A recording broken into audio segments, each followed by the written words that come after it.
مش كل النهائيات العظيمة بتتحسم على أرض الملعب. أحياناً التاريخ بينكتب في قاعات المحاكم. هذه هي القصة المذهلة لنهائي كأس الأمم الأفريقية 2025، مباراة ما حسمها هدف في الدقائق الأخيرة، لكن حسمها قرار قانوني قلب كل شيء رأساً على عقب. شوفوا معي هذا التناقض العجيب. على الملعب السنغال فازت 1-0، لكن في السجلات الرسمية المغرب هو البطل بنتيجة 3-0. طيب كيف ممكن يصير شيء زي كذا؟ هذا هو اللغز اللي راح نفكه اليوم. تخيلوا معي فريق يفوز بلقب قاري كبير، وبعدها بكم أسبوع اللقب ينسحب منه. هذا بالضبط اللي صار. خلونا نشوف كيف تطورت هذه القصة اللي ما حصلت من قبل، خطوة بخطوة. كل القصة بدأت في اللحظات الأخيرة من المباراة. خلونا نرجع بالزمن لهديك الدقائق الدرامية اللي أشعلت فتيل الجدل كله. الدقائق الأخيرة كانت فوضى حقيقية. أول شيء ركلة جزاء للمغرب بعد مراجعة الفار، قرار أثار جدل كبير.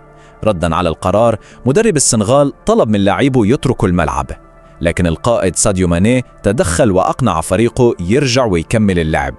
وبعد كل هالدراما المغرب ضيع ركلة الجزاء والمباراة راحت للوقت الإضافي، وهناك سجلت السنغال هدف الفوز. على أرض الملعب الكأس كانت سنغالية. كلمات ساديو ماني كانت هي الفيصل في هديك اللحظة.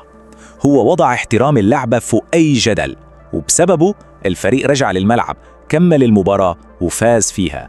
لكن الدراما اللي صارت على الملعب كانت مجرد البداية.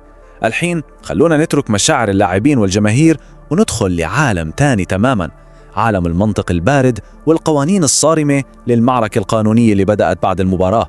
وهنا النقطة المحورية. المغرب ما اعترض على صحة ركلة الجزاء، لا، اعتراضه كان على اللي صار بعدها، على قرار منتخب السنغال بمغادرة الملعب.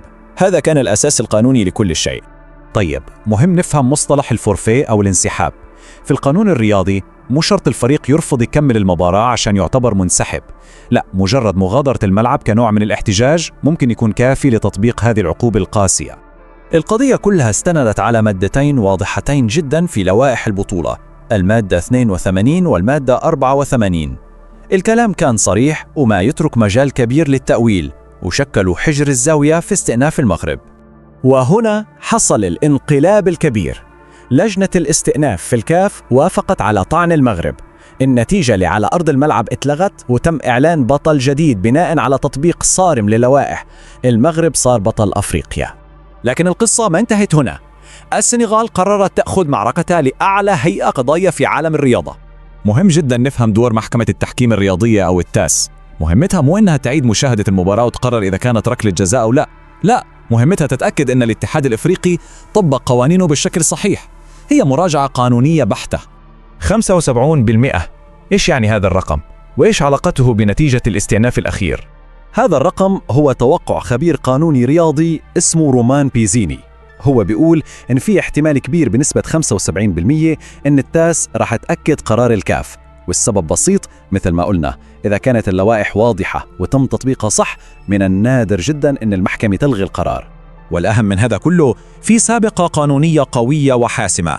في نهائي الوداد والترجي عام 2019 صارت حالة مشابهة جدا، ومحكمة التحكيم الرياضية وقتها أيدت قرار اعتبار الفريق منسحبا.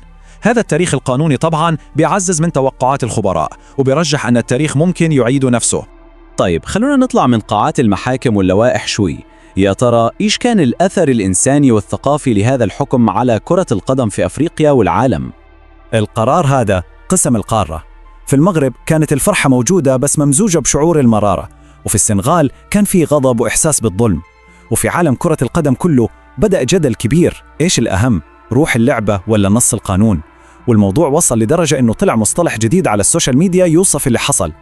هذا الاقتباس من مشجع مغربي بيلخص المشاعر المختلطة هذه بشكل مثالي. هو اعتراف بأن النصر القانوني مهم، بس بيفتقد فرحة الفوز الحقيقية اللي بتصير على أرض الملعب. في النهاية هذه القضية بترجعنا لسؤال أساسي ومفتوح. لما تتعارض النتيجة اللي على الملعب مع القوانين المكتوبة، وين يكون النصر العادل؟ هذا السؤال راح يضل يتردد في عالم كرة القدم لسنوات طويلة.